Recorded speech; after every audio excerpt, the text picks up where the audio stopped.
ข่าวลีดอนพี่น้องแห่งการเฮาขาเพียวมาเยาค่ะมือวันที่30เดือนธันวาคมปี2026ในห้องการพ้องลงไฟไปปิงยาเลยปืนเผาไว้ว่าลูกอ่อนทั้งหมดในเมืองไทยอ่ำว่าเป็นเจอมีวัดไว้ก็เยอะเจอมีวัดไว้ก็เยอะเจอเป็นคนห้ามเมืองอันเป็น stateless person อันว่านั่นก็เยอะเนี่ยมีส่วนไรส่วนเป็นแต่เด็กเขาเห็นในห้องเห็นหลวงปองจึงในเมืองไทยในกูลังอยู่นะคะห้องการพ้องลงไฟไปปิงยาเลยปงสั่งไว้ว่าห้องเห็นกูลังในเมืองไทยในตื่นเตเลยฮับลูกเห็นกูก็อ่ำว่าเป็นลูกเห็นเจอมีวัดไว้ก็เยอะมีวัดไว้ก็เยอะสมาเป็นลูกอ่อนเจออันมีไว้มุ่งห่อเฮินเจอนั่นก็เยอะเนี่ยตื่นเตเลยฮับเขาเจอนั่นมาเห็นในห้องเห็นกูก้นเนี่ยค่ะข้อปืนเผาลักน้ำปักเปิงไปปิงยาอันในได้ก่อเลยปืนเผากว่าเนื้อไฟเข่าลงปองจึงเมืองไทยเนี่ยเขาพ้องลงไฟไปปิงยาเมืองไทยอันเป็นนารุมนพิญโยศินวัดนั่นก็เลยลงลายมือไว้ว่าเชิงหนังไหนค่ะลักน้ำปักเปิงไปปิงยาเมืองไทยอันเหม่อใน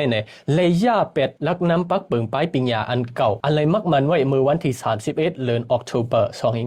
2029นั่นเนี่ยค่ะลักน้ำปักเปิงไปปิงยาอันเก่านั่นได้ก่อให้หำไว้โกนมังเจอให้หำไว้โกนมังตีอย่าไปเฮเลยเห็นจันทานไปปิงยาเสียจันเนี่ยค่ะเนาะกุ้ยกะว่าปักเปิงไปปิงยาอันเหม่อในได้ก่อเนี่ยอำว่าเป็นห้องเห็นอันเลยก็เยาเป็นลูกอ่อนเจ้าหนังหือก็เยาตื่นเตเลยมีส่วนเขาเห็นกูก้นเนี่ยค่ะเนาะฝ่ายห้องเห็นตื่นเตอำเลยขึ้นสารคัดอย่าให้เขาเลยเห็นนั่นเนี่ยค่ะอันเลยมักมันปักเปิงลักน้ำไปปิงยาอันเหม่อมาได้เนี่ยห้องการพ้องลงฝ่ายไปปิงยาเมืองไทยเขาลาดว่าเมืองไทยในมีปุนพรตาเดเกียรติเคเฮกังปกป้องลูกอ่อนยันเนื้อส่วนไรส่วนเป็นลูกอ่อนอันว่า rights of a child อันว่านั่นเนี่ยค่ะเนาะก็เพื่อจังนั้นในตาเดให้ลูกอ่อนแห่งการกูก็อำว่า stateless person อันเป็นคนหามเมืองเจอในก็เฮาป้อไรเห็นนั่นเนี่ยอันนี้เป็นปุนพรเมืองไทยเยาเนี่ยค่ะหรือเสนั้นก้าในสังเจอว่าลูกอ่อนแห่งการเฮาขาเจอในเนี่ยเลยเขาเห็นในห้องเห็นหลวงบองจึงไทยจันทานสูงมาในจึงในลูกอ่อนเจอในเตป่องใจลองเมืองไทยมาเสียมกาลองตั้งหันจะเหนือเมืองไทยนั่นก็เตยอมลงมาว่าจังหนังไหนเนี่ยค่ะข้อปืนเผาในปงสั่งไว้ว่า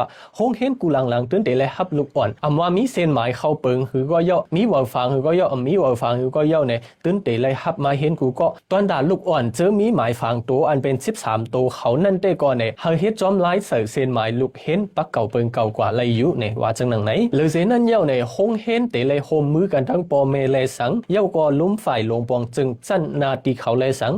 จันเจตอนเขาเลยสังเจอในเนี่ยตาเตเฮาลูกอ่อนเจอในมีวอฟังตัวมากูก็และสืบเห็นเฮาเพียวถึงจันสูงนั่นเนี่ยค่ะปักเปิงลักน้ำไปปิงยาอันเหม่อในเนี่ยห่มง้ำถึงห้องเห็นกูหลังอันมีปาเตอห้องการพ้องหลงฝ่ายไปปิงยาเมืองไทยนั่นเนี่ยค่ะเยาก็ปักเปิงลักน้ำไปปิงยาอันในเนี่ยแต่เขาตั้งการกว่าในปีการเห็น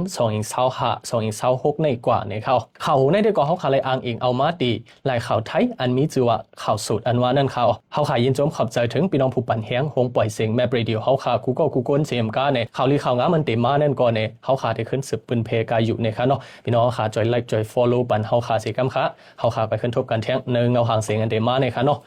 หมายสูงค่ะ